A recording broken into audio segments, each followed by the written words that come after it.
gosh, 8 days out from our wedding, and I found out some very surprising news. What I want to bring out is the checklist. Welcome to my wedding planning versus COVID-19 update. For this video, I did bring with me my notebook, and this is the notebook that was given to us by our wedding venue when we decided to book with them. And so I'm going to use this just to show you where we are right now. We are exactly 8 days out from our wedding. Tomorrow will make 7 days that we are out from our wedding. I'm so excited. And I'm going to start with this letter that I wrote. So I wrote this letter to everyone that I invited to my wedding so that I can update them on what's going on and also just let them know that the wedding is still happening and that these are the updates. The letter just says, you're receiving this letter because we invited you to our wedding this year. However, the year was printed incorrectly on the invitation. This is to confirm that the date is August 22nd of 2020. Due to COVID-19, there may be changes made based on the crowd and travel restrictions. We will be streaming our wedding live for those who want to attend but are unable to. If you still plan to attend our wedding in person, please check with us to see what the new plan is for the guests in attendance. Also, do not forget to RSVP on our website if you have not done so already. And then I put our website and a thank you. All right. So that is first. I sent those out, I don't even remember how long ago, but I sent those out based on the number of people who RSVP'd and the people who didn't RSVP, but we know that they're going to be there, like close relatives or elderly relatives. Based on that, we decided to come up with our final guest count for the purposes of being able to solidify our venue plan as well as like catering. We're definitely going to have way more wine and beer than we are going to have people. So, but to me, that's a good thing. The next thing I want to bring out is the checklist. All right. So this checklist is actually a pretty good one because when I first started planning my wedding, I didn't know where to start. And I will say the venue helped me out a lot with just knowing what all I need. And I think really this venue was very helpful because they're used to dealing with people who are doing do-it-yourself weddings. I'm pretty sure they know a lot of people forget things. And so they made this list. It says things to remember. So first on the list is the caterer. I wanted it to be like charity ball style, I guess you would say, like 1 plate of food per person, a menu with maybe 3 items on it for each food group, and people can choose what they want and then place their order and receive their plate of food brought to them by a server. That's not happening now. That has been completely scratched out off the plan. So now our catering, okay, I'm gonna be honest, like, I'm not super happy about the catering situation, but I mean, something is better than nothing because I was this close to saying, eat before you come. As far as catering, we're actually going to be doing some appetizer trays from Chick-fil-A, and so there's going to be some like chicken club slider sandwiches, kale salad, fruit salad, or like fruit bowls. So we're going to do that, and we're going to allow everyone there to self-serve because it is going to be a very small crowd. So we'll have gloves, and everyone can just put on a pair of gloves, use the tongs, and serve yourself, and then go kindly sit back down. And masks will be optional. People don't have to wear masks. They can if they want to. I won't be wearing a mask, just being real. Like, this is my wedding, and I never imagined that my wedding would be compromised by something like a virus. But moving on, the second thing on the list is florals. I actually did not hire a florist. What I decided instead is, instead of having a bunch of real flowers at my wedding, I will have fake flowers. So I bought a bunch of fake flowers from the Dollar Tree. I think I have some right here I can show you. So I bought a bunch of fake flowers from the Dollar Tree and made my own bundles of flowers, like just to show you what each looks like. Now for the third thing on the list, cake.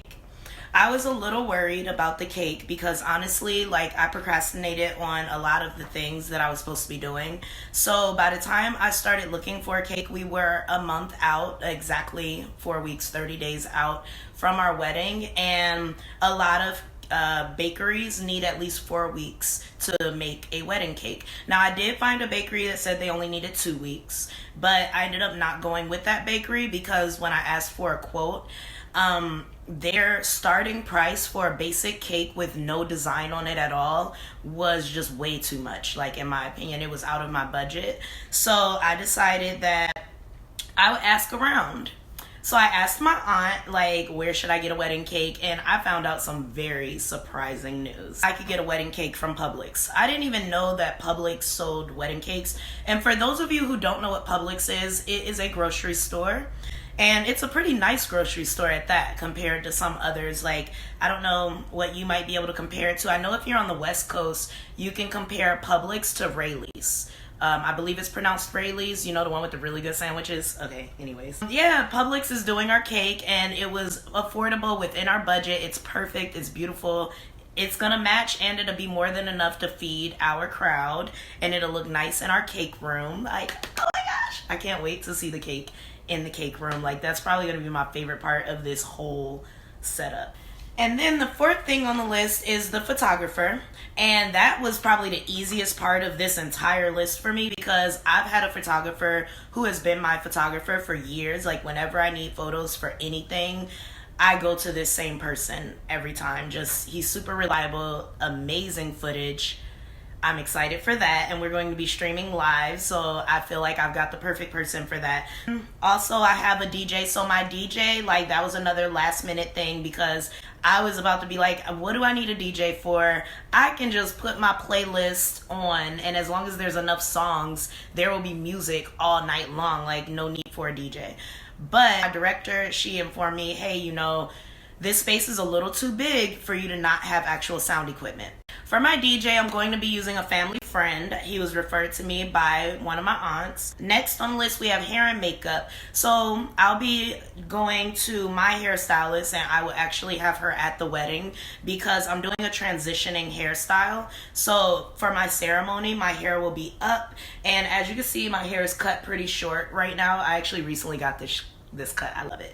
But anyway, so my hair is cut very short right now, so I'm going to be adding clip-in extensions, well, my hairstylist will, so that I can do an up hairdo for my ceremony, and then I may just wear my bob for the reception or just do like some other type of down hairstyle with the clip-ins. Honestly, I still don't have a makeup artist.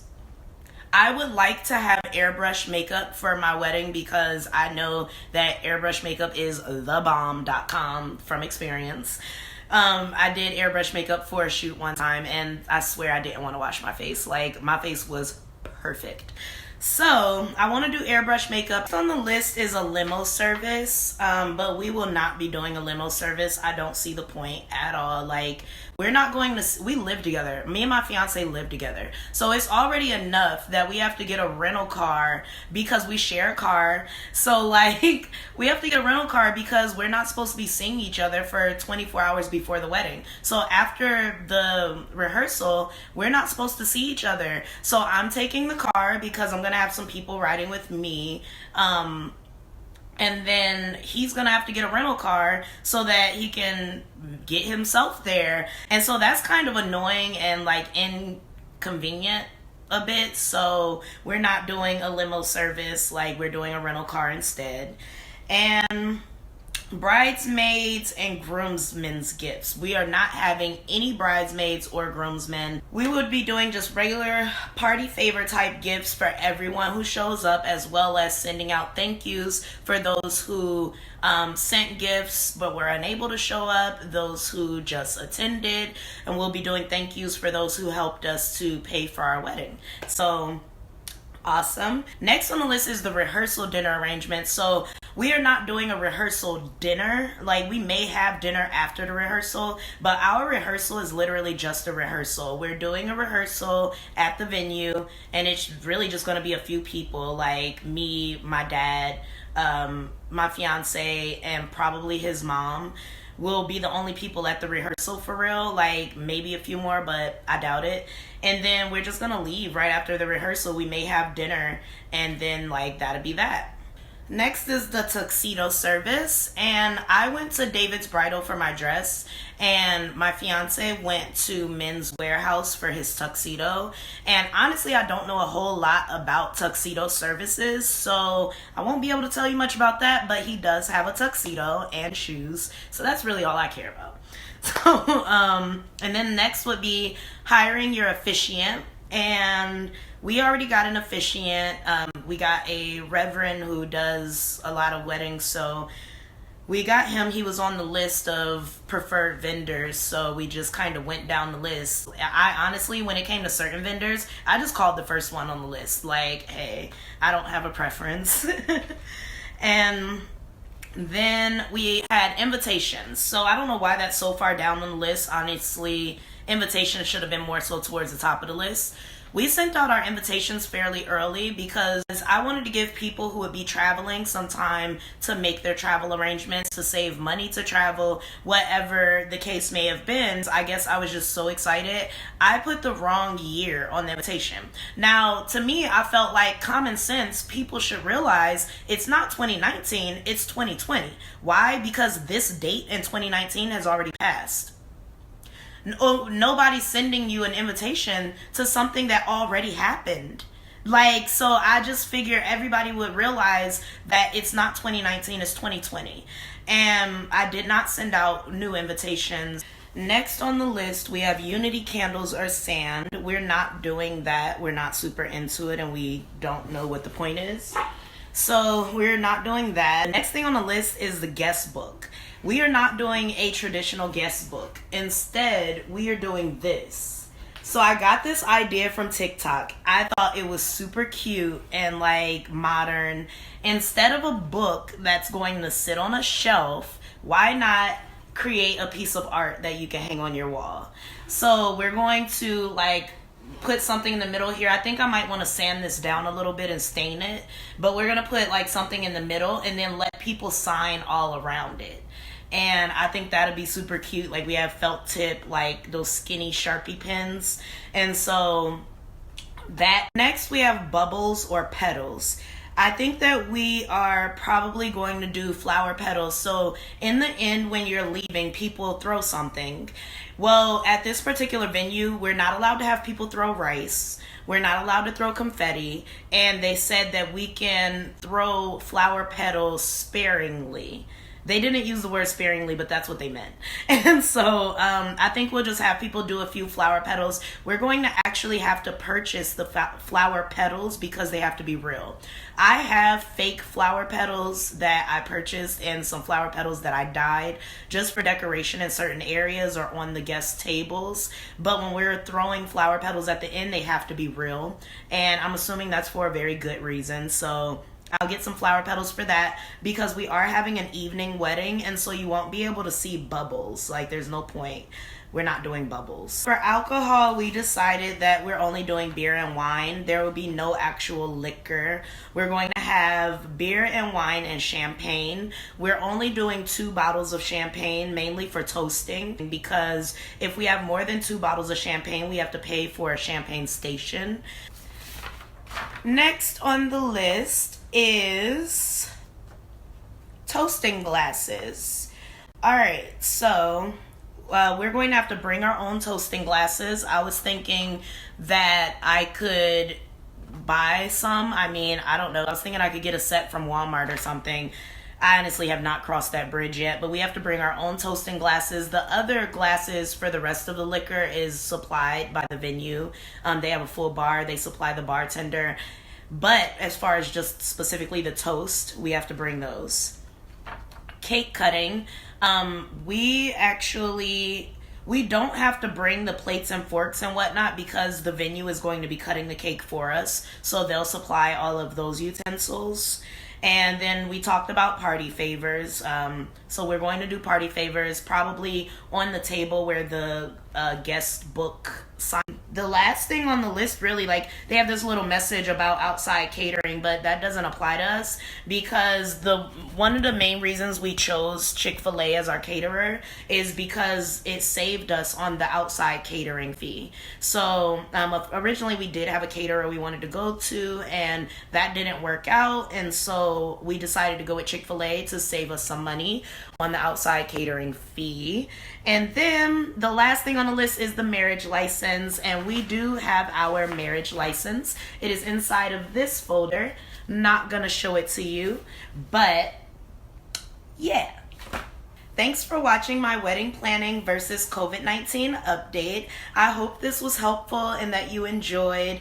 I am very happy. We're only days out from our wedding and we've gotten so much done. We've stayed below our budget. That's really exciting, and I'll be back here to let you know how everything turns out once it's all said and done and we've had our wedding. And yeah. Please remember to like, comment, and subscribe, and hit that notifications bell so that you can get updates on all of my future videos.